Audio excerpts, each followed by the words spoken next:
9 minutes to 8. Now here's something we can all agree on. Bees matter, and if they are being killed off by a particular pesticide, then our political masters should do something about it. So aren't they? That is the question that many beekeepers and growers are asking. And there are plenty of scientists who agree that neonicotinoids are indeed to blame for the serious decline in the number of bees across Europe. But the last time EU countries voted on it, they could not agree on a ban. Well, this morning, the European Commission Appeals Committee is going to hear another attempt to ban them. I'm joined on the line from Brussels by Glenis Willmott, who is the Labour leader in Europe, the MEP, Labour leader, and member of the European Parliament's Environment, Public Health and Food Safety Committee, and here in the studio by Chris Morris, by Nick von Westenholz, who's the Chief Executive of the Crop Protection Association that represents the UK plant science industry. Glenis Willmott, if you lost the last time around, why do you think you might win this time? Well, I think we need a qualified majority to win or to lose the argument. But if no decision is made, which looks quite likely, then the Commission can go ahead. And I think that's probably the likely outcome. In other words, the Commission will impose a ban, effectively. Yes.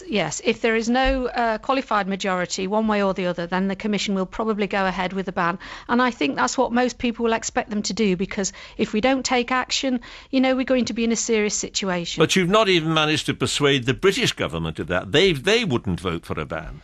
The British government abstained in March, yes. But I think there's overwhelming evidence now. And in January, the European Food Safety Authority published a report saying that these particular pesticides were actually harmful to bee populations and proposed this 2-year ban. And I think that's what we should be supporting. You would take a different view, presumably, Nick von Westenholz?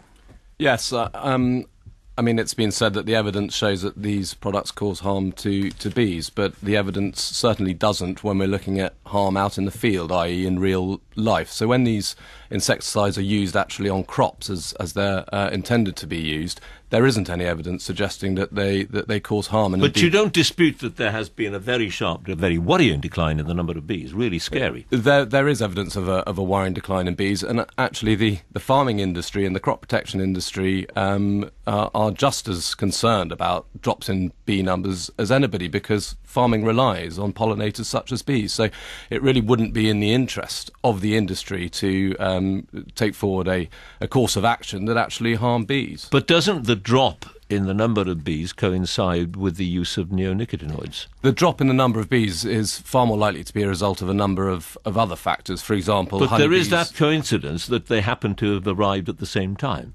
I'm not sure that's borne out by the evidence either. And in fact, you look recently at the drops in numbers, there's been a huge increase in the varroa mite, for example, which causes serious distress to honeybee colonies. And of course, the seriously unusual weather we've been having over the last couple of years has caused serious problems for a number of pollinators. It's a multifactorial problem. So, Glenis Willmott, it could well be other reasons.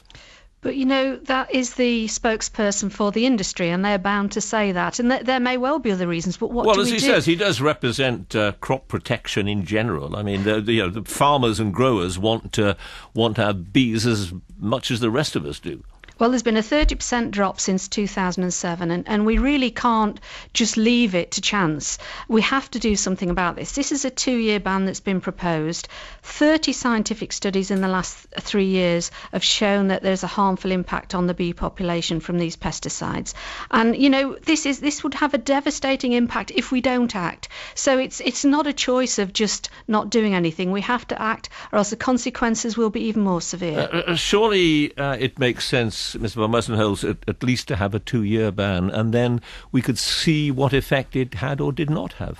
Well, the problem is, it's very difficult to see what effect that would have because of all the other factors which impact on bee health. Yeah, but if you had that 2-year ban and at the end of it fewer bees were dying, that would tell you something, wouldn't it? The problem about this is it seems to be an argument that this is playing it safe, and it simply is not playing it safe to remove these products because they are absolutely crucial. Pesticides such as these are beneficial and very useful for farmers in growing food. We managed without neonicotinoids for many, many years. We've not been able to manage without bees. Well, the global food demand is obviously very much higher at the moment than it has ever been in human history and will continue to increase. But it won't be if we wipe out bees. Absolutely. There's no intention to wipe out bees. Well, these but the products problem are not is shown to be damaging bees. But there have been 30 studies, scientific studies, that suggest that they are doing precisely that. The UK government recently published a review of the evidence which showed that there was nothing to show out in the field, in real life, in the environment, that these insecticides impact adversely on bee health. Well, you've got a problem with that one, haven't you, Miss Wilmot? Well, you know, John, that the industry always say that there's no other alternative. Cooperative farms removed neonics on flowering crops in their supply chain in 2009, and they've made it work. So it when you can say be they've done. made it work, you mean there has been a drastic drop in the number of bee deaths? No, they have. They've been able to grow their crops without using these pesticides. So you can grow. And these what's been flowering the effect crops. on bees?